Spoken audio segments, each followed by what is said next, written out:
Hello students, आज हम पढ़ेंगे chapter 9 reproduction in animals. Reproduction is very important process and why it is necessary? It is necessary for the continuation of similar kinds of individuals generation after generation. जब अगर reproduction process नहीं होगा तो एक species या एक तरह का जो ऑर्गेनिज़म है, चाहे वो ह्यूमन बीइंग हो, कैट, डॉग, बटरफ्लाई, कोई भी ऑर्गेनिज़म हो, कोई भी प्लांट हो, कोई भी स्पीशीज़ हो, वो विलुप्त हो जाएगी, एक्सटिंक्ट हो जाएगी, ख़त्म हो जाएगी। तो रिप्रोडक्शन की वजह से ही हम आज यहाँ पे प्रेजेंट। अदरवाइज़ रिप्रोडक्शन ना होता, ऑर्गेनिज़म रिप्रोड्यूस नहीं करते तो कितने सालों से आज तक हम लोग एग्जिस्ट नहीं कर पाते। चलो तो हम शुरू करते हैं ये chapter. Do you recall the process of digestion, circulation and respiration which you have studied in your previous classes? हमने पहले वाली क्लासेस में पढ़ा है डाइजेशन प्रोसेस, सर्कुलेशन, रेस्पिरेशन, ये सारे प्रोसेस पढ़े थे, तो ये इम्पॉर्टेंट है। तो ऐसा ही हमारी बॉडी में एक और प्रोसेस होता है, वो होता है रिप्रोडक्शन। जो हमारी बॉडी में ह्यूमन बीइंग मतलब कैट, डॉग और butterfly, hen, cow, frog and plants, इन सब में रिप्रोडक्शन होता है। प्लांट्स में रिप्रोडक्शन हमने लास्ट ईयर पढ़ा था 7th क्लास में, जिसमें हमने प्लांट्स के में जो फ्लावर होते हैं उनके वेरियस पार्ट पढ़े थे, जिसमें अगर आपको याद हो तो हमने क्या क्या पढ़ा था। हमने स्टेमन, स्टिग्मा, पिस्टिल और पोलन ग्रेन्स, एंथर, ओवरी, ये सारे हमने पढ़े थे। तो ये क्या थे? रिप्रोडक्टिव ऑर्गन थे प्लांट के।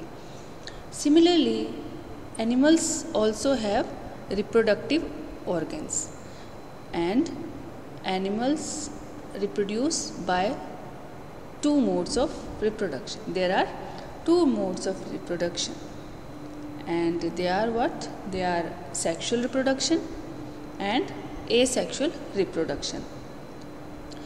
Have you seen the young ones of different animals? Try to name some of the young ones. हमने बहुत से प्राइमरी क्लासेस में भी हमने पढ़ा है कि ह्यूमन बीइंग के जो यंग वंस मतलब बच्चों को हम बेबी कहते हैं, कैट के बच्चों को हम क्या कहते हैं?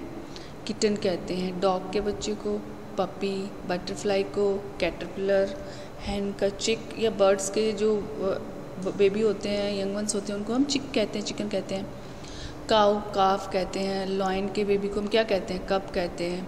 फ्रॉग का जो यंग वंस होते हैं उनको हम क्या कहते हैं? टेडपोल कहते हैं।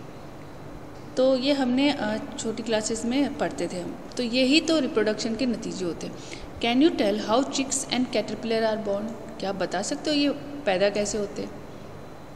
चिक्स तो एग में से निकलते हैं, कैटरपिलर भी एग में से निकलता है, लार्वा के थ्रू बनता है वो। किटन्स जो और पपीज़ जो हैं वो अपनी अपनी मदर मीन्स फीमेल कैट और फीमेल डॉग के बॉडी में से जनरेट करते हैं। Do you think that these young ones look the same? क्या आपको लगता है कि ये जो कैट है, पपीज़ हैं, ये अपने पेरेंट्स के जैसे ही होते हैं? जैसे डॉग का जो यंग वंस हैं वो कैट के जैसे नहीं होंगे, कैट के जो यंग वंस हैं वो डॉग के जैसे नहीं होते, लॉयन के जैसे नहीं हो सकते। डॉग के जो बच्चे हैं वो डॉग्स होंगे, कैट के जो बेबीज़ हैं वो क्या होंगे? कैट होंगे, किटन्स होंगे, कैट के जैसे ही होंगे।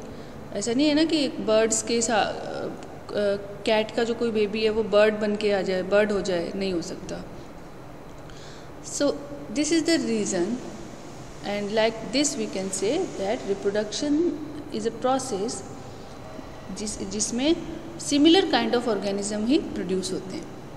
सो यहाँ पे दिया हुआ है, just as in plants there are two modes by which animals reproduce.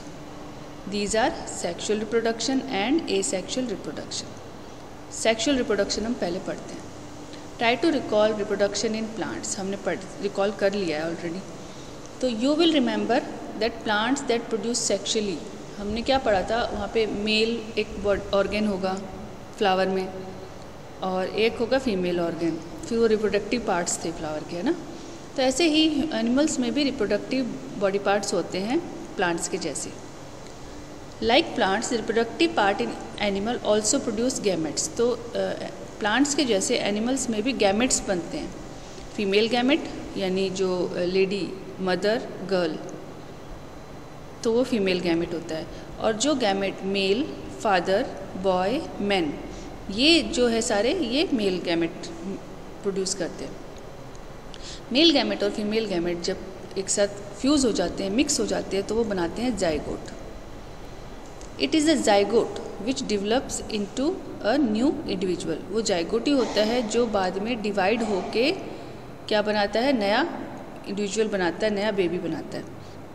This type of reproduction beginning from the fusion of male and female gamete is called sexual reproduction. इस प्रकार का जो रिप्रोडक्शन है, इस वो क्या कहलाता है, सेक्सुअल रिप्रोडक्शन कहलाता है, जिसमें अगर कोई बेबी या यंग वंस मेल और फीमेल गैमेट के फ्यूज होने के बाद ही प्रोड्यूस हो सकता हो, तो वो क्या है, सेक्सुअल रिप्रोडक्शन है।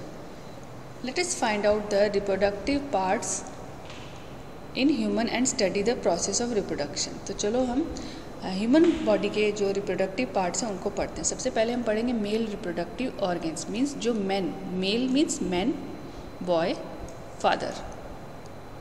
The male reproductive organs include a pair of testes, singular उनको टेस्टिस बोलते हैं। पेयर ऑफ टेस्ट्स मीन्स ये जो ये दो हैं ये टेस्ट्स हैं। The tests produce the male gametes called sperms. In tests में स्पर्म्स प्रोड्यूस होते हैं। तो आप जो यहाँ पे फिगर 9.2 देख रहे हैं ये ह्यूमन स्पर्म है। वैसे तो ये सिंगल सेल है, पर ये सेल के जैसा दिखता नहीं है, ये एक वर्म के जैसे दिख रहा है, कीड़े के जैसे, है ना। तो million of sperms are produced by the testes. एक टेस्ट में बहुत सारे sperms, millions of sperms are produced. Sperms are very small in size. Human body में तो ये मेल में ही होता है, स्पर्म कहाँ पाया जाएगा, खाली मेल बॉडी में पाया जाएगा। तो मेल बॉडी का स्मॉलेस्ट सेल जो होगा वो कौन होगा, स्पर्म होता है। ब्लड सेल भी होते हैं। ईच हैज़ अ हेड, एक स्पर्म सेल में एक हेड होता है, मिडल पीस होता है और टेल होती है। टेल किस लिए होती है, to swim, to reach the, it help sperm to reach egg, egg के पास पहुंचने में हेल्प करती है। और आप इसको देख सकते हैं, ये पेनिस, स्पर्म डक्ट और टेस्टिस होते हैं। इसके बाद female reproductive organ. Female reproductive organ में क्या होता है, the female reproductive organs are a pair of ovaries. यहाँ पे भी पेयर होता है ओवरीज का। तो ये जो दो 1 and 2 दीज आर 2 ओवरीज, दोनों ओवरीज से ओविडक्ट निकलती है जिसे फैलोपियन ट्यूब भी कहते हैं, और जो कि यूट्रस में जाके, यूट्रस यहाँ पे ही बेबी का डेवलपमेंट होता है, सारा जाते हैं। Ovary produces female gamete, ovaries से तो फीमेल गैमेट प्रोड्यूस होता है और टेस्ट से male gamete. In human being a single mature egg is released into the oviduct. Human being में एवरी मंथ, यहाँ लिखा हुआ ना, एवरी मंथ यूट्रस से एवरी मंथ एक egg, single mature egg release होता है। और यूट्रस ही वह जगह है जहाँ पे बेबी का डेवलपमेंट होता है। Sperm, like the sperm and egg is also a single cell. Sperm जैसे एक सिंगल सेल है, हमने यूनिसेलुलर ऑर्गेनिज्म पढ़े हैं ना सेल वाले चैप्टर में। तो unicellular means one cell, but ये यूनिसेलुलर ऑर्गेनिज्म नहीं है, बट स्पर्म जो है एक सेल होता है, और ओवा, जो यहाँ पे ओवा दिया हुआ है ना, ओवा और एग, ये भी एक सेल होता है, सिंगल सेल, एक सेल होता है। ये दोनों सेल जब आपस में मिक्स हो जाते हैं तो ये फ्यूज़ हो जाते हैं और फिर उसको फर्टिलाइजेशन कहते हैं। जैसे यहाँ पे ये डायग्राम जो आप देख रहे हो, this is diagram which is showing us about how fertilization takes place. Sperm enters, these are sperms and this is what, this is ova, egg, one egg है जो कि ओवरी से रिलीज हुआ था। स्पर्म जो है ओवरी में, इसमें एग में एंटर करेगा, जो एक एंटर कर जाएगा वो उस दोनों एक एक सेल है, तो दोनों में एक एक न्यूक्लियस है, तो दोनों के न्यूक्लियस का जो मटेरियल है वो मिक्स हो जाएगा, सारा साइटोप्लाज्म, प्रोटोप्लाज्म सब एक दूसरे से मिक्स होकर फ्यूज़ हो जाएगा। फ्यूज़ होने का होता है मिक्सिंग हो जाती है। तो फिर ये क्या कहलाता है, जब मिक्सिंग होने के बाद स्पर्म सेल और ओवा, एग सेल जो है वो मिक्स हो जाते हैं, फर्टिलाइज, तो फिर एग को कहते हैं एग फर्टिलाइज हो गया, तो तब ये क्या कहलाएगा, जाइगोट कहलाएगा। यस, जाइगोट जो होता है एक नए यंग वन की, इंडिविजुअल की, बच्चे की शुरुआत का फर्स्ट स्टेप जाइगोट होता है, जाइगोट से ही नया बेबी बनना शुरू होता है। The process of fertilization is the meeting of an egg cell from the mother and a sperm cell from the father. अब तो आप जान ही गए होंगे, स्पर्म सेल जो है वो फादर से और एग सेल जो है वो मदर से आता है और दोनों फर्टिलाइज हो जाते हैं।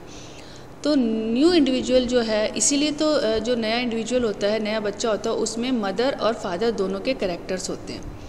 Fertilization which takes place inside the female body. अब जो फर्टिलाइजेशन है वो दो तरीके के होते हैं, एक तो इंटरनल फर्टिलाइजेशन और दूसरा एक्सटर्नल फर्टिलाइजेशन। इंटरनल फर्टिलाइजेशन क्या होता है? Fertilization which takes place inside the female body is called internal fertilization. Internal fertilization occur in many animals, including human, cows, dogs and hens. Mother की body के अंदर जो आपने देखा है ना, मोस्टली जो बेबी होते हैं वो मदर की बॉडी में ही रहते हैं, तो वो इंटरनल फर्टिलाइजेशन है, वहाँ पे उनका डेवलपमेंट होता है। और you will be surprised to know that in many animals fertilization takes place outside the body of female. इससे पहले ये येलो बॉक्स में क्या दिया हुआ ये पढ़ लेते हैं। Have you heard the test tube babies? मतलब बेबीज़ तो हैं मदर के वूम्ब में, माँ के गर्भ में ही बनते हैं बट जिन बाद में एक टेक्निक आई in vitro fertilization, means lab में एग और स्पर्म का फर्टिलाइजेशन किया जाता है आउटसाइड द बॉडी। फर्टिलाइजेशन जो है ह्यूमन में, ये ह्यूमन की बात हो रही है, इंसानों की, इंसानों में मोस्टली फर्टिलाइजेशन वुमेन की बॉडी में होता है, ओविडक्ट में, but sometime when oviducts are blocked these women are unable to bear babies, so what happen, sperms can not reach the egg. तो फर्टिलाइजेशन के लिए एग को और स्पर्म को बॉडी बाहर निकाल कर फर्टिलाइज करा के आर्टिफिशियली फिर बॉडी में वापस से रखा जाता है, जिससे कि वो मदर के यूट्रस में वापस से रख दिया जाता है, जिससे वहाँ पे उसका डेवलपमेंट होता है। ऐसे बेबीज़ जो होते हैं उनको कहते हैं टेस्ट ट्यूब बेबीज़। तो ये फिर हम पढ़ रहे हैं एक्सटर्न, या पढ़ते हैं, चलो। You will be surprise to know that in many animals fertilization takes place outside the body of the female. In these animals, fertilization takes place in water. Fertilization जो है वो मोस्टली इनर होता है, internal होता है fertilisation, but कुछ animals होते हैं जिनमें बॉडी के बाहर भी फर्टिलाइजेशन होता है, जिसको एक्सटर्नल फर्टिलाइजेशन कहते हैं। ड्यूरिंग स्प्रिंग और rainy season, frogs and toads, मेंढक जो होते हैं पॉन्ड्स में आते हैं खूब सारे, और आपने देखे हैं कि बरसात के सीज़न में बहुत सारे छोटे छोटे फ्रॉग्स हमें देखने को मिलते हैं बहते, जहाँ पे भी पानी इकट्ठा होता है वहाँ पे, तो क्योंकि वो उनका ब्रीडिंग सीज़न होता है। When the male and female come together in water, तो जो ये फ्रॉग्स होते हैं ये पानी में आते हैं और क्या करते हैं, फीमेल जो है वो अंडे ले करती है, बट हैंस के जैसे वो बॉडी के अंदर से बाहर ही अंडे नहीं रख देती है। फ्रॉग्स के एग जो होते हैं मुर्गी के अंडों के जैसे, उनके ऊपर वाइट कवरिंग नहीं होती है, हैं, तो वाइट कवरिंग नहीं होती है, वो शेल नहीं होता है हार्ड वाला जिसे फोड़ के हम यूज़ करते हैं। फ्रॉग के जो अंडे होते हैं वो शेल लेस होते हैं, सॉफ्ट होते हैं, ताकि जो मेल फ्रॉग के जो स्पर्म है उसमें इजीली एंटर कर सकें। ये एक जेली लाइक होते हैं और एग्स टुगेदर, एक पूरी जेली में बहुत सारे एग होते हैं, जिससे कि उन एग्स को प्रोटेक्शन मिले। As the eggs are laid in the male deposit sperms over them, each sperm swims randomly in water, तो ये सारे जो स्पर्म है वाटर में स्विम कर रहे होते हैं, उनकी भी लॉन्ग टेल होती है। Sperm come in contact with the eggs, फिर जब जैसे ही स्पर्म जो एग के कॉन्टैक्ट में आ जाता है तो इससे फिर फर्टिलाइजेशन हो जाता है। And this type of fertilization which takes place outside the female body is called external fertilization. It is very common in aquatic animal like fish, starfish, ठीक है। Why do fish and frog lays egg in hundreds whereas a hen lays only one egg at a time? तो ऐसा क्यों होता है? वैसे तो human में भी एक ही एग होता है और सभी लोग एक टाइम पे एक ही एग प्रोड्यूस करते हैं, तो ये इतने सारे एग फिश क्यों, हंड्रेड्स एग क्यों ले करती है फीमेल फ्रॉग? बिकॉज वो पानी में एग्स को ले करती है, तो कितने सारे एग्स हैं जो हो सकता है कोई एनिमल खा भी सकता है, फिशेस खा जाती हैं उनके अंडों को और डैमेज हो जाएंगे, तो कोई ना कोई अंडा तो ऐसा होगा जिसको वो फ्यूज हो सके, जिसको स्पर्म मिलेगी और फर्टिलाइजेशन हो जाएगा, बच्चा बनेगा। इसीलिए चांसेस जो हैं वो ख़त्म होने के ज़्यादा होते हैं, तो फिर इसलिए ज़्यादा प्रोड्यूस किए जाते हैं जिससे कि कोई ना कोई तो बच जाए और वो एक नया बेबी को डेवलप कर सके। Though these animals lay 100 of eggs and release million of sperms, all the eggs do not get fertilized. क्योंकि यहाँ देखो उस बात का आंसर यहाँ पे दिया हुआ है कि जो ये एनिमल्स हैं 100 सैकड़ों अंडे और स्पर्म रिलीज़ करते हैं। क्यों? क्योंकि सारे के सारे फर्टिलाइज नहीं होते हैं, कुछ नष्ट हो जाते हैं एटमॉस्फेयर, टेम्परेचर, और एनिमल्स फिशेस खा जाती हैं, दूसरे जानवर उनको खा जाते हैं। तो जो बच जाता, कोई ना कोई ऐसा था कि बच जाए जिससे कि उससे बेबी बन जाए, ये इसका रीज़न है। अभी आप देख रहे हैं यहाँ पे फर्टिलाइजेशन क्या होता है। फर्टिलाइजेशन हमने ये देख लिया कि स्पर्म सेल और एग सेल जो दोनों आपस में मिक्स हो जाते हैं तो उसको फर्टिलाइजेशन कहते हैं। और फर्टिलाइजेशन की बाद जो फर्टिलाइजेशन से क्या बनता है, जाइगोट बनता है। जाइगोट अब डेवलप करेगा, जाइगोट में डेवलपमेंट होगा और वो एम्ब्रियो बन जाएगा, भ्रूण बन जाएगा, वो बेबी बन जाएगा। Fertilization result in the formation of zygote which begin to develop into an embryo. The zygote divides repeatedly to give rise to a ball of cell. zygote जो है वो डिवाइड होता है रिपीटेडली, एक के बाद एक, जल्दी जल्दी, और जैसे आप ये देख रहे हैं वहाँ पे एक सेल था और यहाँ पे ये डिवाइड होके बहुत सारे सेल बना लेगा, बहुत सारे डेवलप होगा और इससे फिर ऑर्गेन भी बनेंगे बॉडी एम्ब्रियो के। The embryo gets embedded in the wall of the uterus for further development. फिर ये एम्ब्रियो क्या करता है, यूट्रस की वॉल से अटैच हो जाता है। यूट्रस की वॉल से अटैच क्यों होता है? ताकि अब इस एम्ब्रियो में एक इंडिविजुअल के ऑर्गेन्स बनेंगे, डेवलपमेंट चाहिएगा तो नरिशमेंट कहाँ से मिलेगा इसे? नरिशमेंट ये यूट्रस की वॉल जो प्लेसेंटा होती है वहाँ से नरिशमेंट प्राप्त करेगा।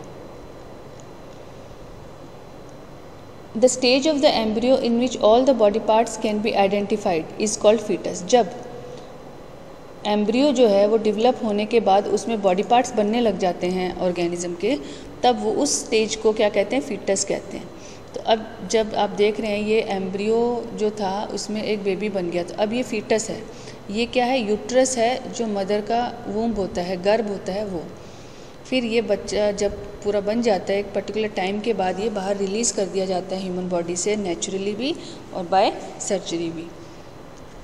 तो internal fertilization takes place in hens also, but do hens give birth to the babies like human being और काउज।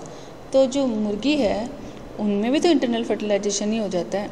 फिर वो ह्यूमन बींग और काऊ के जैसे बेबीज़ क्यों नहीं देती? वो लोग क्यों एग देती हैं, फिर उसके अंदर बच्चा डेवलप होता है, हैच करती हैं उसे, फिर वो अंडा फोड़ के चिकन निकलता है, फिर वो बाद में बड़ा होता है, ऐसा क्यों?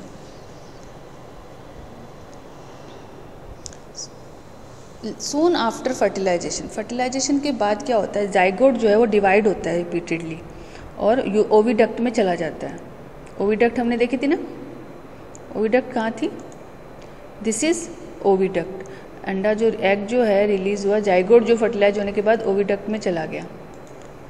तो as it travels down many protective layers are formed around it. अब जब ये ट्रैवलिंग कर रहा होता है उस दौरान ओविडक्ट के रास्ते में, तो बहुत सारी प्रोटेक्टिव लेयर बन जाती है जिससे कि एक हार्ड शेल बन जाता है जो कि मुर्गी के अंडे के चारों तरफ होता है, वो वाइट कलर का जो हम देखते हैं वो प्रोटेक्टिव लेयर बन जाता है। ऐसा ह्यूमन बॉडी में नहीं बनता। After the hard shell is formed around the developing embryo the hen finally lay, फिर इससे के बाद हैन जो है वो उसको ले डाउन करती है एग को और वो बाहर आ जाता है उसकी बॉडी से। फिर एम्ब्रियो जो है उसके अंदर, अंडे के अंदर जो है वो 3 हफ्ते लगते हैं लगभग एक चिक को बनने में। You must have seen the hen sitting on the eggs to provide sufficient warmth, गर्माई प्रदान करने के लिए उन पर बैठती है, जिसको हैचिंग कहते हैं। Did you know that development of the chick takes place inside the egg shell during this period, और इस दौरान जो अंदर अंडे के अंदर जो चिक है उसका डेवलपमेंट हो रहा होता है, जैसे यहाँ पे मदर की बॉडी में हो रहा होता है वैसे ही। After the chick is completely developed it burst open the egg shell, ठीक है। In animal which undergo external fertilization development of embryo takes place outside the female body. The embryos continue to grow within their egg covering after embryos develop the egg hatch. Tadpoles, birds में ऐसा होता है। अब हम पढ़ते हैं viviparous and oviparous animal क्या होते हैं। विविपेरस एनिमल्स जो होते हैं या ऑर्गेनिज्म होते हैं वो होते हैं जो डायरेक्टली बच्चे को जन्म देते हैं, अंडे नहीं देते। और जो ऑर्गेनिज्म अंडे देते हैं, there those animal which lay eggs are called oviparous. बस यही है, एग्जाम्पल्स तो आपको पता ही है। The eggs of a few animal are easy to observe. बहुत से एनिमल्स के जो एग हैं वो हम ईजिली ऑब्जर्व कर सकते हैं, क्योंकि उनकी मदर जो है वो उनको बाहर देती है, अंडे जो है हमें बाहर देखने को मिल जाते हैं। तो ये सारे हैं ओविपेरस के एनिमल्स। तो हम डॉग, काऊ और कैट के एग नहीं कलेक्ट कर सकते, क्योंकि उनके जो एग्स हैं वो बॉडी के अंदर ही रहते हैं और दे आर विविपेरस ऑर्गेनिज्म। अब young ones to adult means कैसे कोई यंग वन से एडल्ट में कन्वर्ट होता है।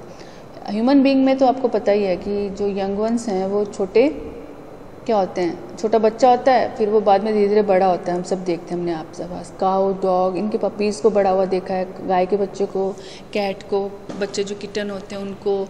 कई बार हम लोग जो हमारे आसपास घोंसले में बर्ड्स के जो चिक होते हैं उनको भी हम बड़ा होता देख सकते हैं। कुछ होते हैं जैसे सिल्कवर्म है, फ्रॉग है, इनके बच्चे कैसे एडल्ट में बदलते हैं उसको देखते हैं कैसे होता है। The new individuals which are born और hatched from the eggs continue to grow till they become adults.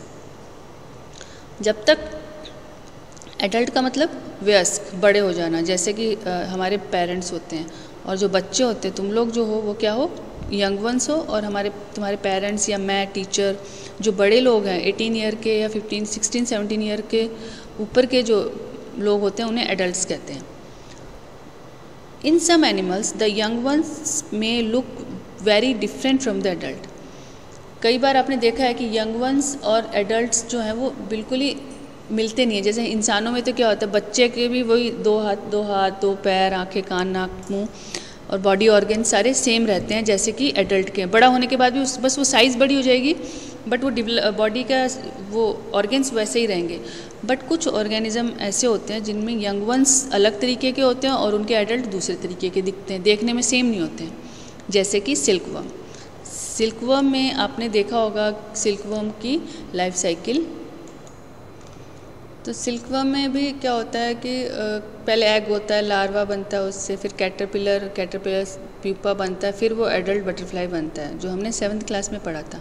वैसे ही जो ये आप डायग्राम देख रहे हैं, ये फ्रॉग का डायग्राम लाइफ साइकिल है, जिसमें ये एग्स हैं, एग से फिर अर्ली टेडपोल बनता है, फिर लेट टेडपोल बनता है, फिर ये फ्रॉग बन जाता है। जो इनकी जो टेल होती है वो ख़त्म हो जाती है, बाद में चेंज हो जाती है। तो इस प्रकार बॉडी का ट्रांसफॉर्मेशन हो जाता है। तो आप ये जो ट्रांसफॉर्मेशन है, जैसे प्यूपा, एग से लार्वा कीड़ा बना, कीड़े से उसकी क्या बनी, बटरफ्लाई बन गई, विंग्स आ गए। ऐसे ही यहाँ पे टेल थी, वो टेल गुम हो गई और फिर फ्रॉग बन गया। तो इस प्रकार का जो चेंज आता है यंग वन से लेके एडल्ट होने तक, और बॉडी के ऑर्गन्स में ट्रांसफॉर्मेशन आता है, उसको कहते हैं Metamorphosis. So the transformation of larva into an adult through drastic change is called Metamorphosis. Human body में क्या होता है, इस प्रकार का मेटामॉर्फोसिस होता है, पर इतना ड्रास्टिक नहीं होता है। अब अगला टॉपिक है हमारा एसेक्सुअल रिप्रोडक्शन। एसेक्सुअल रिप्रोडक्शन जो है वो एक छोटा ही टॉपिक है, जिसमें हमें पढ़ना है कि इसमें मेल और फीमेल गैमेट की फॉर्मेशन नहीं होती है। इसमें एक ही पेरेंट जो है वो नया यंग वन अपने जैसा सेम टू सेम बना लेता है।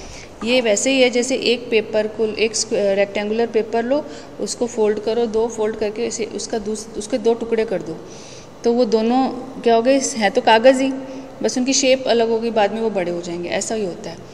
तो so far we have learnt about reproduction in some familiar animals, but what about very small animals like hydra, microscopic organism, amoeba?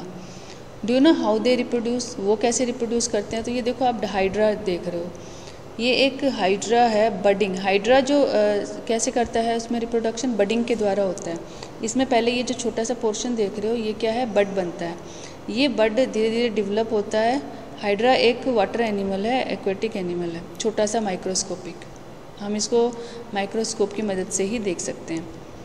फिर ये ऐसे ऐसे डेवलप होकर, देखो ये दिख रहा है ना, सेम टू सेम वो अपने पेरेंट। तो यहाँ पे 2 गैम उसकी ज़रूरत नहीं पड़ी, मदर और फादर की आवश्यकता नहीं है। एक ऑर्गेनिज्म ही अपना एक और ऑर्गेनिज्म डेवलप कर सकता है, और फिर यहाँ से डिटैच होकर एक इंडिपेंडेंट ऑर्गेनिज्म बनकर ग्रो करेगा। ऐसे ही अमीबा, एसेक्सुअल रिप्रोडक्शन अमीबा में क्या होता है, ये कौन सा ऑर्गेनिज्म है, अमीबा है। इसमें ये क्या होगा कि ये एक जो अमीबा है इसमें आप देख रहे हैं डिवाइड हो रहा है, ये डिवाइडिंग न्यूक्लियस भी दो बन रहे हैं, साइटोप्लाज्म जो भी है वो दो पार्ट में इक्वली डिवाइड होके दो डॉटर अमीबा बना ली और बाद में ये दोनों जाके अलग अलग ऑर्गेनिज्म यानी यूनिसेलुलर अमीबा के रूप में सर्वाइव करेंगे। तो यहाँ पे क्या होता है, पेरेंट का जो अस्तित्व है वो ख़त्म हो जाता है, पेरेंट नहीं रहते और बच्चे रहते हैं उनके, एक पेरेंट से दो बच्चे बन जाते हैं, ऐसा ही समझ लो। मदर फादर का कोई भी फिर कॉन्सेप्ट नहीं रहता और जो जिसने डिवाइड होके बनाया है वो भी नहीं रहता, वो भी एक नया ऑर्गेनिज्म ही बन जाता है, एक से दो बॉडी बन जाती है। This type of asexual reproduction, amoeba वाला जो है आपने देखा एक से दो बनना, डिवाइड होके जिसमें न्यूक्लियस बने, अलग डिवाइड हो जाए, सब कुछ इक्वल डिवाइड हो जाए, तो वो तो होता है बाइनरी फिजन। फिजन का मतलब होता है टूटना, बाइनरी मीन्स दो। और जो ये हाइड्रा में जो आप एक बड बना तो इसको कहेंगे बडिंग। तो ये दो टाइप के एसेक्सुअल रिप्रोडक्शन होते हैं, बडिंग एंड बाइनरी फिजन। तो ये एक भेड़ है डॉली जो कि क्लोनिंग क्या होती है, cloning is the production of exact copy of a cell, किसी भी सेल की एग्जैक्ट कॉपी डेवलप कर पाना, वो क्लोनिंग थी। ये क्या किया गया था, साइंटिस्ट ने क्या किया, एक भेड़ थी ली, उन्होंने फर्स्ट टाइम इयान विल्मट और उसके colleague Roslin institute in Edinburgh में किया, स्कॉटलैंड में। उन्होंने एक शीप जिसका नाम उन्होंने डॉली रखा, उसको क्लोनिंग से बनाया, जो कि सेम टू सेम क्लोनिंग से बनाई गई थी। उन्होंने क्या किया, Dolly was born on 5 July 1996 and was the first mammal to be cloned। क्या किया उन्होंने, during this process of cloning Dolly एक cell was collected from mammary gland of a female, एक फिन डॉर्सेट शीप्स के मेमोरी ग्लैंड से एक cell लिया गया, सिर्फ एक सेल, और फिर उस simultaneously an egg was obtained, फिर एक एग लिया गया स्कॉटिश ब्लैक फेस ईव, यानी ये दूसरी तरह की एक भेड़ थी, उससे लिया गया। The nucleus was removed from the egg, और जो एग उन्होंने लिया था फीमेल से, उसके न्यूक्लियस को रिमूव कर दिया गया, और nucleus of mammary gland cell from the Finn Dorset sheep was inserted into egg of Scottish black, यानी जो ये वाली भेड़ के जो एग था उसमें से न्यूक्लियस रिमूव करके इसके न्यूक्लियस में मेमोरी ग्लैंड वाला न्यूक्लियस जो है वो फिक्स कर दिया गया, डाल दिया गया, न्यूक्लियस एक्सचेंज कर दिए गए, तो रिमूव करके दूसरा न्यूक्लियस रख दिया गया आर्टिफिशियली। फिर उससे जो एग बना वो स्कॉटिश ब्लैक फेस ईव की बॉडी में रख दिया गया, फिर वो एग डेवलप हुआ नॉर्मली, डॉली फिर डॉली पैदा हुई। The Dolly was given birth by the Scottish black face ewe, जो डॉली जो थी वो स्कॉटिश ब्लैक फेस ईव के द्वारा जन्म दी गई थी, बट वो उसके जैसी ना दिखकर फिन डॉर्सेट शीप मतलब जिसका न्यूक्लियस लिया था उसके जैसी दिख रही थी। तो इसका मतलब न्यूक्लियस में ही सब कुछ जेनेटिक मटेरियल होता है और साइटोप्लाज्म में नहीं, क्योंकि स्कॉटिश ब्लैक फेस ईव का तो खाली साइटोप्लाज्म था, न्यूक्लियस किसका था, फिन डॉर्सेट शीप का। तो Dolly was a healthy clone और वो सर्वाइव करी, उसकी डेथ हुई 2003 में, और उसका बर्थ कब हुआ था 1996 में, और 2003 में उसकी डेथ हो गई कोई लंग डिजीज से। ठीक है, उसने अपने ही जैसे और बच्चे भी पैदा किए बाय सेक्सुअल नेचुरल मेथड से। ठीक है, so this was the chapter about reproduction and this question answer you can search out from the chapter only, because all are given in easy definitions and with easy examples in your this chapter. Okay, have a nice day. Subscribe channel if you have not, like and share also.